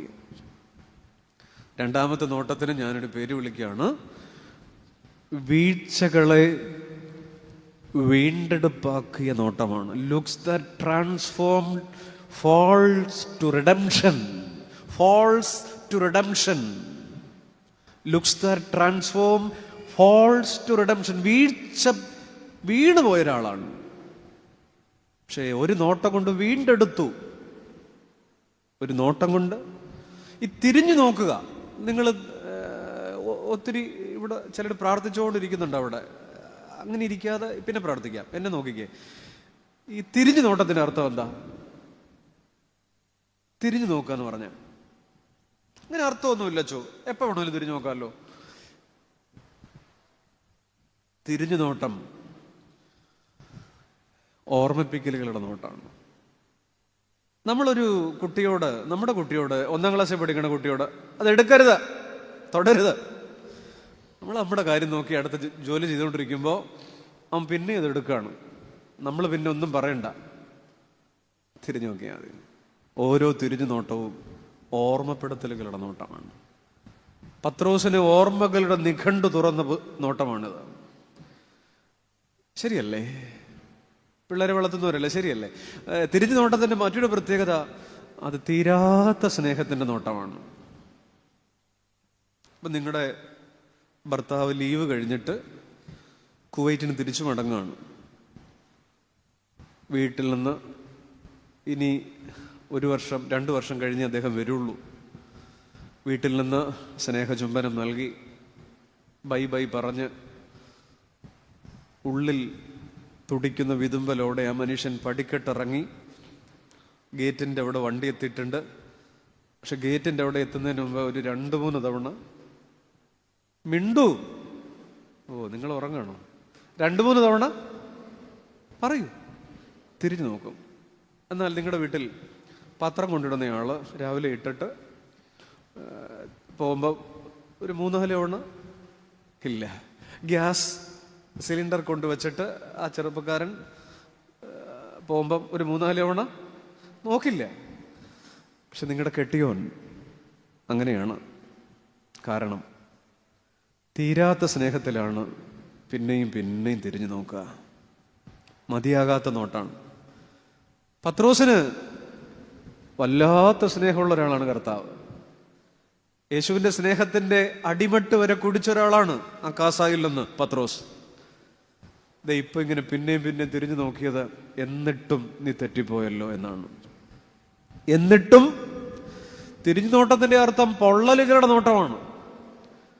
പത്രോസ് കരഞ്ഞതിന്റെ കാരണം പൊള്ളിയിട്ടാണ്. യേശു തിരിഞ്ഞു നോക്കിയപ്പോ പൊള്ളുകയാണ്. ആഴക്കടലിൽ ഒറ്റത്തോർത്ത് മാത്രം ഉടുത്ത് മെനഞ്ഞാന്ന് മത്തിയെ അതിലെ പിടിച്ചിരുന്ന പത്രോസിന് ഒരു തണുപ്പുമില്ലായിരുന്നു, വലിയ മുക്കുവന്. പക്ഷെ ഇന്ന് രാത്രി കൊട്ടാരത്തിന്റെ വളപ്പിലായിട്ട് പോലും, തൻ്റെ ദേഹത്ത് വസ്ത്രങ്ങൾ ഉണ്ടായിട്ട് പോലും അയാൾക്ക് ഭയങ്കര തണുപ്പാണ്. അതുകൊണ്ടാണ് തീ കായാൻ പോയിരുന്നത്. പക്ഷെ ആ തീ പത്രോസിന്റെ തണുപ്പ് മാറ്റിയില്ല. കാരണം പത്രോസിന് തണുപ്പ് പുറത്തല്ലായിരുന്നു, അകത്തായിരുന്നു. നീതി സൂര്യനിൽ നിന്ന് അകന്നു പോയവൻ അകലം വിട്ടു പിൻചെന്നു എന്നാണ്. നീതി സൂര്യനിൽ നിന്ന്, നീതി സൂര്യനായ ക്രിസ്തുവിൽ നിന്ന് അകന്നു പോയവന് ബാഹ്യമായ ശീതമല്ല, ആന്തരിക ശീതമാണ്. ആന്തരിക ശൈത്യത്തെ പുറത്തെ തീ കൊണ്ട് തണുപ്പിക്കാൻ ശ്രമിച്ച പൊട്ടത്തരാണ് അവിടെ നടന്നത്. ആന്തരിക ശൈത്യത്തെ ബാല്യക്കാരത്തിയുടെ മുന്നിൽ തീ കൊണ്ട് പത്രോസിന്റെ തണുപ്പ് മാറില്ല. ഉള്ളിലെ തണുപ്പ് മാറാൻ യേശുവിന്റെ നോട്ടം വേണ്ടി വന്നു. അയാൾ ഉള്ളു പൊള്ളുമ്പോഴാണ് ഒരാൾ കരയുന്നത്. പത്രോസിന്റെ ക്രിസ്തുവിന്റെ നോട്ടം കൊണ്ട് ഉള്ളു പൊള്ളിയപ്പോൾ he wept bitterly. He went out of the palace. അയാൾ പുറത്തേക്ക് ഇറങ്ങി പൊട്ടിക്കരഞ്ഞു. ഒരാൾ അകലം വിട്ടു പിൻചെന്നു എന്നല്ലേ നമ്മൾ വായിക്കുക. അകലം കൂട്ടുന്നത് എപ്പോഴാ? നമ്മൾ വീട്ടിനകത്ത് ബന്ധങ്ങൾക്കകത്തൊക്കെ അകലം ബോധപൂർവം കൂട്ടും, അല്ലേ? അല്ലാതെ കൂടും എപ്പോഴാ? അതിരുകൾ ഭേദിക്കുമ്പോഴാണ് അകലം കൂടുന്നത്. ഇന്നലെ രാത്രി അല്ല, ഇന്ന് രാത്രി ആ മാളികയിൽ 13 പേർ ഒരുമിച്ചിരുന്ന് അപ്പത്തിന്റെ കഷണമല്ല, വെളിച്ചത്തിന്റെ തുണ്ട് കുർബാന പങ്കുവച്ചവരാണ്. ഒരേ മേശയിൽ പങ്കുചേർന്നവർ. പക്ഷേ പത്രോസിന് മറ്റു ചില ലക്ഷ്യങ്ങൾ. അതിര് ഭേദിച്ചു. ആ സർക്കിളിന്റെ അതിര് ഭേദിച്ചപ്പോ അകലം വിട്ടു. നമ്മുടെ വീടുകളിൽ ഇത് നടക്കുന്നുണ്ട്. അതിരുകൾ ഭേദിക്കുമ്പോഴാണ് ഭാര്യ ഭർത്തൃബന്ധത്തിന്റെ അകലം കൂടുന്നത്. നമ്മുടെ അതിരുകൾ നിശ്ചയിക്കുന്ന ഏതാണ്? സ്മാർട്ട് ഫോൺ ആണോ? നമ്മുടെ അതിരുകൾ നിശ്ചയിക്കുന്നത് സോഷ്യൽ മീഡിയ ആണോ? നമ്മുടെ അതിരുകൾ നിശ്ചയിക്കുന്നത് ആരാണ്? വോളിബോൾ കോർട്ടിലെ മാഞ്ഞുപോയ കുമ്മായ വര പോലെ കാണപ്പെടാവതല്ലാത്തൊരു വേലി ഏതിനു ചുറ്റുമുണ്ടായിരുന്നു. ആദാം അതിര് ഭേദിച്ചപ്പോൾ അകലം കൂട്ടി, വൃക്ഷത്തലപ്പിൽ മറഞ്ഞു നിന്നു. മുടിയൻ പുത്രൻ, അങ്ങനെ വിളിക്കാൻ പാടില്ല എങ്കിലും ധൂർത്തപുത്രൻ അപ്പനുമായുള്ള അതിര് ഭേദിച്ചപ്പോൾ അയാൾക്കൊരു ഡിസെൻഷൻ, ഒരു അവരോഹണം സംഭവിച്ചു. നമുക്കൊക്കെ ഒരു തിരിഞ്ഞുനോട്ടം ആവശ്യമാണ്. നമ്മുടെ വീടിനകത്ത് അകലം കൂടിയിരിക്കുന്നു. അന്യഭാഷയല്ല വേണ്ടിയത്, അകലം കുറയ്ക്കുന്ന ആത്മാവിന്റെ ഭാഷയല്ലോ വേണ്ടത്. ദേശമല്ല ഉണർന്നിടുവാൻ, യേശുവിനെ ഉയർത്തിയിടുവാൻ നീ പാടിക്കോ, ദേശം ഉണർത്തുന്നത് കൊള്ളാം. അന്യഭാഷയല്ല വേണ്ടിയത്, അകലം കുറയ്ക്കുന്ന ആത്മാവിന്റെ ഭാഷയാണ്. പത്രോസിന്റെ അകലം കുറച്ച ആത്മാവിന്റെ ഭാഷയായിരുന്നു യേശുവിന്റെ നോട്ടം. മനസ്സിലാകുന്നുണ്ടോ? ഒരു നോട്ടം. Jesus turned. സഖായി, Jesus looked up. 2, Jesus turned. യേശു തിരിഞ്ഞു, വീഴ്ചകൾ വീണ്ടെടുപ്പായി. നമ്മുടെ ജീവിതത്തിൽ ഒരു തിരിഞ്ഞു നോട്ടം ആവശ്യമാണ്. എൻ്റെ കർത്താവിനെ എന്തൊരു തിരിഞ്ഞു നോക്കിയിരുന്നെങ്കിൽ. നമ്മുടെ മക്കളോട് എവിടെയോ വായിച്ചതാണ്, കുഞ്ഞുങ്ങളോട് പറഞ്ഞു കൊടുക്കണം, നമ്മുടെ ദൈവം മത്സ്യത്തെ പോലെയാണ്. എന്താണ് മത്സ്യത്തിന്റെ പ്രത്യേകത? നോമ്പിൽ മീൻ മേടിക്കത്തില്ലെങ്കിലും വെറുതെ ആലോചിക്കുന്നതുകൊണ്ട് കുഴപ്പമില്ലല്ലോ. മത്സ്യത്തിന്റെ പ്രത്യേകത, അതിന് കണ്ണുണ്ട്. എന്നാ ഇല്ല? കർത്താവേ, അപ്പൊ ഈ പീസ് മീൻ മേടിക്കുന്നുണ്ട്, ഇതൊന്നും അറിയാത്തത്. കണ്ണുണ്ട്, കൺപോളയില്ല. മത്സ്യത്തിന് ഇമകളില്ല. ഉണ്ടോ? ദൈവത്തോട്, മക്കളോട് പറയുക, ദൈവം മത്സ്യത്തെ പോലെയാണ്, കർമ്മസാക്ഷിയാണ്. ഉറക്കം ഉറങ്ങുന്നില്ല, കണ്ണടയുന്നില്ല, എപ്പോഴും തുറന്നിരിക്കുന്ന കണ്ണാണ്. നിന്റെ രഹസ്യ സഞ്ചാരങ്ങൾക്ക് നേരെ തുറന്നിരിക്കുന്നുണ്ട്. പത്രോസിന്റെ ഈ രാത്രിയിലെ രഹസ്യ സഞ്ചാരങ്ങൾക്ക് നേരെ. അതുകൊണ്ട് ദൈവത്തെ നമ്മുടെ നാട് വിളിക്കുന്ന ഒരു വാക്ക് കർമ്മസാക്ഷി എന്നാണ്. ഇടർച്ചകളുടെ ഘോഷയാത്രയാണ് ഈ രാത്രി. പത്രോസ് ഒരു തെറ്റിനെ ഒത്തിരി തെറ്റുകൾ കൊണ്ട് ശരിയാക്കാനുള്ള ശ്രമത്തിലാണ്. അയാളൊരു ചെയ്ത തെറ്റുപോയി, അറിയില്ലെന്ന് പറഞ്ഞു. പിന്നെ പിന്നെ പിന്നെ കാണുന്നവരോടൊക്കെ അറിയില്ലെന്ന് പറഞ്ഞു. ഒരു തെറ്റിനെ ഒത്തിരി തെറ്റുകൾ കൊണ്ട് ശരിയാക്കുന്ന ശ്രമത്തിലാണ്. അങ്ങനെ വരുമ്പോൾ അകലം കൂടും. ചങ്ങാതി, നമ്മൾ ചെയ്യണത് എന്താ? നമുക്ക് സംഭവിച്ച ആ ഒരു തെറ്റിനെ പിന്നെ ഒത്തിരി കള്ളങ്ങൾ കൊണ്ടാണ് നമ്മൾ ശരിയാക്കാൻ പോകുന്നത്. ഒരു തിരിഞ്ഞു നോട്ടം കിട്ടിയിരുന്നെങ്കിൽ അപ്പാ. നമ്മുടെ ആന്തരികതയിലേക്കൊന്ന് ഇറങ്ങിയേ, ജീർണിച്ചാന്തരികതയിലേക്ക്. നമുക്ക് സംഭവിച്ച ആദ്യത്തെ തെറ്റിനെ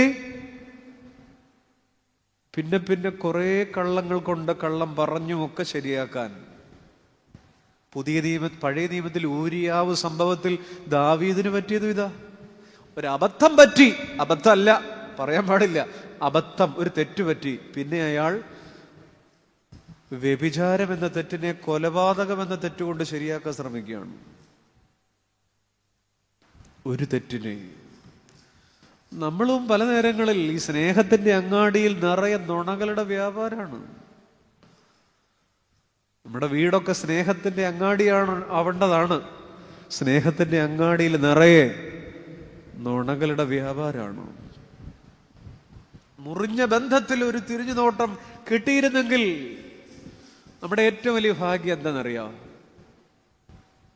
നമ്മൾ സ്നേഹിക്കുന്നു എന്നുള്ളതല്ല. നമുക്ക് സ്നേഹിക്കാൻ ഒത്തിരി പേരുണ്ട്. നമുക്ക് സ്നേഹിക്കപ്പെടുന്നു എന്നുള്ളതാണ്. പത്രോസിന്റെ ഭാഗ്യം ഈ രാത്രി അയാൾ സ്നേഹിക്കുന്നു എന്നുള്ളതല്ല, അയാൾ സ്നേഹിക്കപ്പെടുന്നു എന്നുള്ളതാണ്. അതുകൊണ്ടല്ലേ നോട്ടം കിട്ടിയത്. അയാൾ അകന്നിട്ടും ഞാൻ പറയും അതുമല്ല. നമ്മൾ സ്നേഹിക്കുന്നു എന്നുള്ളതല്ല, നമ്മൾ സ്നേഹിക്കപ്പെടുന്നു എന്നുള്ളതുമല്ല, നമ്മളായിരുന്നിട്ടും സ്നേഹിക്കപ്പെടുന്നു എന്നുള്ളതാണ്. എത്ര പേർക്ക് ഇത് മനസ്സിലാക്കാൻ പറ്റുന്നുണ്ട്? നമ്മൾ ഇത്രയും പാളിയിട്ടും ഇത്രയും ഇടറിയിട്ടും നമ്മളായിരുന്നിട്ടും കണ്ണു നിറയാൻ ഒത്തിരി കാരണമൊന്നും വേണമെന്നില്ല. സഖായിയെ ഞാൻ വിളിക്കും a little man of faith. കൊച്ചു മനുഷ്യനാ. പക്ഷെ പത്രോസിനെ നമുക്ക് വിളിക്കാം a man of little faith. അതൊരു രസമുള്ള ഒരു പ്രയോഗമാണ്. സഖായിക്ക് നീളം കുറവാ. A little man of faith. വിശ്വാസത്തിന്റെ ഒരു ചെറിയ വലിയ മനുഷ്യൻ. പത്രോസ് a man of little faith. പത്രോസിന് ഉയരമൊക്കെ ഉണ്ട്. വിശ്വാസം, ഇവർ തമ്മിലുള്ള വ്യത്യാസം ഇതാണ്. A little man of faith and a man of little faith. നമ്മൾ ആരാ? നമുക്ക് ഉയരമൊക്കെ ഉണ്ടല്ലോ, തണ്ടും തടി വലിപ്പം ഉണ്ടല്ലോ. നമ്മൾ മാൻ ഓഫ് ലിറ്റിൽ ഫെയ്ത്ത് അല്ലേ? പത്രോസിനെ യേശു തിരിഞ്ഞു നോക്കിയതിന്റെ അർത്ഥം ഒറ്റ വാക്കേ ഉള്ളൂ: നീ എവിടെയാണ്? നീ എവിടെയാണ്? ആദമേ ആദമേ. അറിയാൻ മേലഞ്ഞിട്ടല്ല, അതൊരു സെൽഫ് കോൺഷ്യസ്നസിന്റെ വിളിയാണ്. നീ എവിടെയാണ്? ചന്തയിൽ ഈ 6-ാം മണിയിലും മെനക്കെട്ട് നിൽക്കുകയാണോ? 5-ാം ദിവസമായിട്ടും അതിനകത്തൂടെ നമ്മളൊന്ന് പോകാൻ നോക്കിയേ. ഈ 70-ാമത്തെ വയസ്സിൽ 9-ാം മണിയിലും കാമനകളുടെ ചന്തയിൽ മെനക്കെട്ട് നിൽക്കുകയാണോ? നീ എവിടെയാണ്? കർത്താവേ, ഞാനൊരു ഐഡിൽ, ഞാനൊരു വല്ലാത്ത നിൽപ്പിലാണ്. ഗുരുവിന്റെ നോട്ടം, ആ നോട്ടം കിട്ടിയപ്പോഴേ കരഞ്ഞു, പൊട്ടിക്കരഞ്ഞു. Peter wept. നമ്മുടെയൊക്കെ ജീവിതത്തിൽ ഇത്രയുള്ളന്നേ. പത്രോസ് വലിയ പുള്ളിയാണ്. എത്ര അമർത്തി പിടിച്ചാലും പൊട്ടിപ്പോകുന്നൊരു നിലവിളി നമ്മുടെയൊക്കെ അകത്തിരിപ്പുണ്ട്. ഇത്രയൊക്കെ ബലം പിടിച്ചിട്ടൊക്കെ നമ്മൾ ഇവിടെ നടക്കുന്നു എന്നുള്ളതേ ഉള്ളൂ. പത്രോസ് വളരെ ബോൾഡായൊരു മനുഷ്യൻ. കുറച്ചു മുമ്പ് വാളുണ്ട്, എത്ര കീശയിൽ വാളുണ്ട്, എടുത്ത് വീശിയില്ല. കറക്റ്റ് ഉന്നമായതുകൊണ്ടില്ല, പുള്ളിയുടെ ചെവിയെ പോയുള്ളൂ. കറക്റ്റ് ഉന്നമായിരുന്നു. ഈ വാളും പരിചയമൊക്കെ ഉള്ള ആളാണ്. ഈ രാത്രി തന്നെയാണ് ഈ കീശയിൽ വാളുള്ള ഒരാളാണ് ഒരു നോട്ടം കൊണ്ട് ഇങ്ങനെ പൊട്ടിക്കരയണത്. നമ്മളൊക്കെ വലിയ ആയുധ കോപ്പുകളുള്ള മനുഷ്യരാണ്. നമ്മുടെ കയ്യിലൊക്കെ ഒത്തിരി കാര്യങ്ങളുണ്ട്. നമ്മൾ പറയുന്നത് നമ്മൾ വലിയ പുള്ളിയാണ്. പക്ഷെ എത്ര അമർത്തി പിടിച്ചാലും പൊട്ടിപ്പോകുന്നൊരു നിലവിളി നമ്മുടെ അകത്തിരിപ്പുണ്ട്. ഇങ്ങനെ നടക്കുന്നത് മാത്രമേ ഉള്ളൂ. പലരോടും നമ്മൾ പറയുന്നുണ്ട് ഈ കാണുന്നതൊക്കെ ഉള്ളൂ.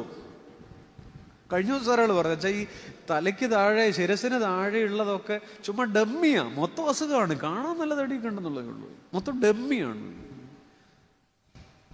ഈ കാണുന്നതൊന്നുമില്ല മനുഷ്യൻ. കരയാൻ ആവശ്യപ്പെടുന്ന ഗുരുക്കന്മാർ മാത്രമേ ലോകത്തെ കീഴ്മേൽ മറിച്ചിട്ടുള്ളൂ. ക്രിസ്തു കരയാൻ ആവശ്യപ്പെട്ട ഗുരുവാണ്. അല്ലെങ്കിൽ പിന്നെ എന്ത് നോമ്പാണ്? അതാണ് നമ്മൾ പറഞ്ഞു തുടങ്ങിയത്. Yesterdays I have lot of irritations.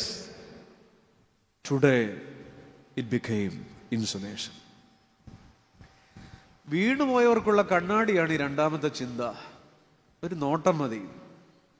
സാധാരണ ഈ ഏറ്റവും പ്രധാനപ്പെട്ടത് 4 സുവിശേഷങ്ങളിലേ ഉള്ളൂ, അല്ലേ? 5 അപ്പം പോലുള്ളത്. പക്ഷെ കോഴി 4 സുവിശേഷത്തിലുണ്ട് കേട്ടോ. ഏത് കോഴി? പത്രോസ് ഇങ്ങനെ തള്ളി പറഞ്ഞു, അകലെ എവിടെയോ പത്രോസ് കണ്ടിട്ടില്ലാത്തൊരു കോഴി കൂകിയില്ലേ? ഓർമ്മകളെ സമ്മാനിക്കുന്ന കോഴി, വചനങ്ങളെ ഓർമ്മിപ്പിക്കുന്ന കോഴി. നമുക്കൊരു കോഴി ആവശ്യമുണ്ട്. വേറൊന്നുമല്ല, അത് ഈസ്റ്ററാണ്. അതല്ല, നമുക്ക് കൂകി ഉണർത്താൻ.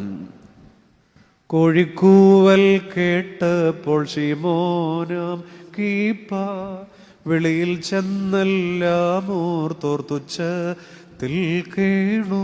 ഇന്നലെ ഞാൻ വാനോർ തൻ തോഴൻ, ഇന്നയ്യോ ക്രൂശകരുടെ തോഴൻ. അതാണ് നമ്മൾ ഈ അങ്ങോട്ട് പോകുമ്പോൾ ഇതൊന്നും പാടിക്കേൾക്കാൻ സമയമായിട്ടില്ല.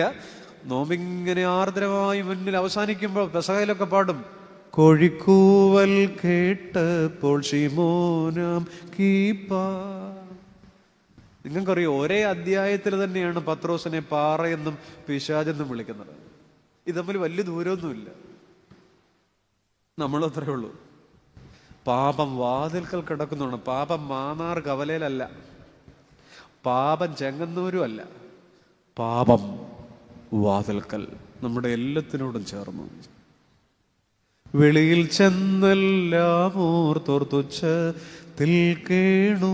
ഇന്നലെ ഞാൻ വാനോർ തൻ തോഴൻ, ഇന്നലെ ഞാൻ മാലാഖമാരുടെ തോഴൻ, ഇന്നയ്യോ ക്രൂശകരുടെ തോഴൻ. ദാവീദു സുതാ പിഴപേട്ടേൻ മാപ്പേ കീടണമേ. ഒറ്റ കോഴിയാ ഇങ്ങനെ എടുത്ത് മറിച്ചു കളഞ്ഞത്. ഒരു നോട്ടത്താൽ പുറത്തിറങ്ങി. എവിടെ നിന്ന്? ഫ്രം ഹിപ്പോക്രസി ടു ടിയേഴ്സ്, കാപഠ്യത്തിൽ നിന്ന് കണ്ണീരിലേക്ക്. ഫ്രം പ്രിറ്റൻഷൻ ടു റിപ്പന്റൻസ്, അഭിനയത്തിൽ നിന്ന് അനുഭവത്തിലേക്ക്. പഴയൊരു കവി പാടിയിട്ടുണ്ട്, വളക്കുഴിക്കകത്തിരുന്ന് നമ്മൾ വർത്തി കൊളുത്തിടുന്നു, വേകുന്ന വീടിനകമേ കടന്ന് വിശ്രാന്തി തേടുന്നു വിവേകഹീനൻ. വളക്കുഴിക്കകത്തിരുന്ന് നമ്മൾ വർത്തി എന്ന് പറഞ്ഞാൽ ചന്ദനത്തിരി, സാമ്പ്രാണി. ചാണകക്കുഴിക്കകത്തിരുന്നിട്ട് ഭയങ്കര വാടയാണെന്ന് പറഞ്ഞിട്ട് ആ കുഴിക്കകത്ത്, ഒരു ചാണകത്തിനകത്ത് നമ്മൾ സാമ്പ്രാണി കത്തിച്ച് വെക്കുന്ന പാർട്ടികളാണ് നമ്മൾ. നമ്മൾ പുറത്തിറങ്ങുന്നില്ല. 40-ാം വെള്ളിയാഴ്ചയുടെ തലേന്നത്തെ കുമ്പസാരത്തിൽ നമ്മൾ പുറത്തിറങ്ങുന്നില്ല.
നമുക്ക് ചുരുക്കാവുന്നതേ ഉള്ളൂ.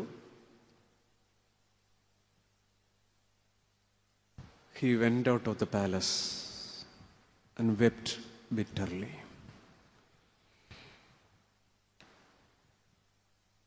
രണ്ട് നോട്ടങ്ങൾ. Jesus looked up. മുൻപേ ഓടി. ഒരു നോട്ടം. മാറി നിന്നവൻ മാറ്റിയെടുക്കപ്പെടുക.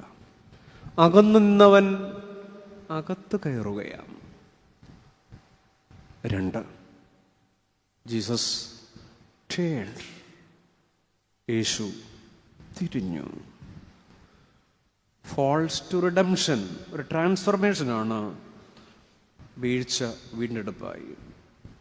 പുറത്തിറങ്ങാമോ? വളക്കുഴിക്കകത്തിരുന്ന് സാമ്പ്രാണി അവിടെ കത്തി നിൽക്കുമ്പോൾ ഒരു പ്രയോജനമില്ല. ആ സാമ്പ്രാണി ഈസ്റ്ററിൻ്റെ അന്ന് എരിഞ്ഞു തീരും. പിന്നെയും നമ്മൾ ഇതിനകത്ത് തന്നെയാണ്. നമ്മുടെ കുമ്പസാരങ്ങൾ അകത്ത്, വളക്കുഴിക്കകത്തിരുന്ന് നമ്മൾ മണത്തിനായി വർത്തി കൊളുത്തിടുന്നു. പാപവും ഭാരവും വിട്ടു ഞാൻ ഓടുമാ നേരവും യേശുവേ. ഈ രാത്രി രണ്ടുപേര് കരഞ്ഞിട്ടുണ്ട്. ഒന്ന് പത്രോസാണ്, രണ്ട് യൂദായാണ്. പത്രോസ് കരഞ്ഞത് ആത്മഭാരത്തിലാണ്.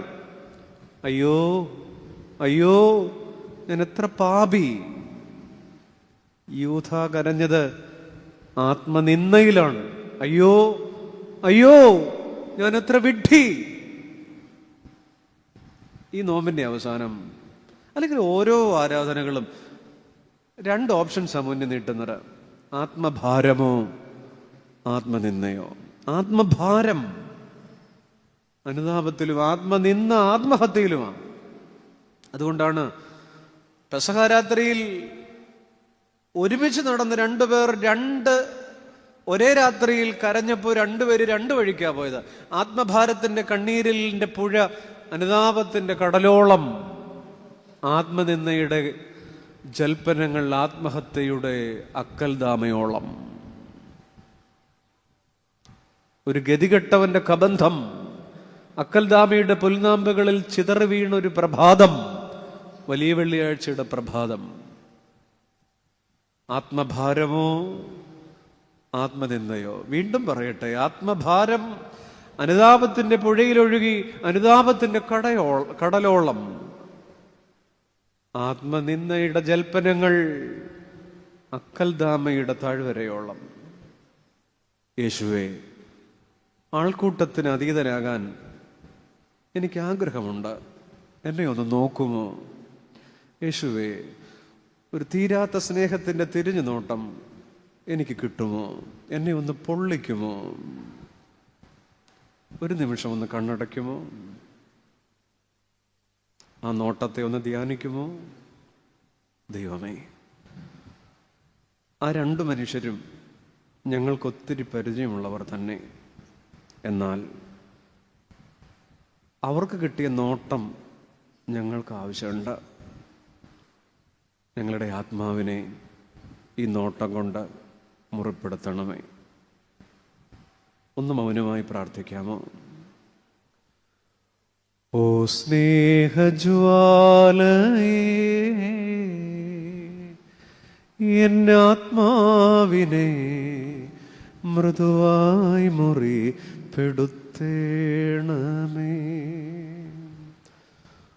ഓ സ്നേഹജ്വാലയേ, എന്നാത്മാവിനെ മൃദുവായി മുറിപ്പെടുത്തേണമേ. ദൈവജനമേ, സ്നേഹവന്ദനം.